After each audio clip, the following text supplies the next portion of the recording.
सुंदर अशा चिंतनाने माणसाचं मन तयार होत असतं.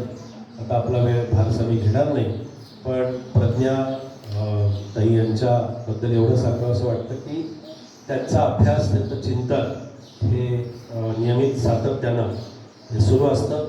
आणि विशेषतः शाळा कॉलेजेसमधून मुलांच्या समोर त्यांचा जास्तीत जास्त कार्यक्रम हा झालेला मी पाहायला ऐकलेला आहे. आणि हा कार्यक्रम इथे व्हावा असं जेव्हा मी त्यांना मध्यंतरी लोणावळ्याच्या कार्यक्रमात ते भेटायला आले तेव्हा सांगितलं. आणि हनुमान जयंतीच्या दिवशी, हनुमान जन्माच्या दिवशी आपण या मठामध्ये मारुतीची सेवा करावी, समर्थांची सेवा करावी असं त्यांना जेव्हा म्हटलं तेव्हा त्या इथे आल्या आणि त्यांनी ही सेवा जी सादर केली ती नावाप्रमाणे प्रज्ञा जागृत होते आहे होऊन, आणि ती वक्तृत्वाच्या रूपानं किंवा चिंतनाच्या रूपानं निश्चितपणे बाहेर पडते आहे.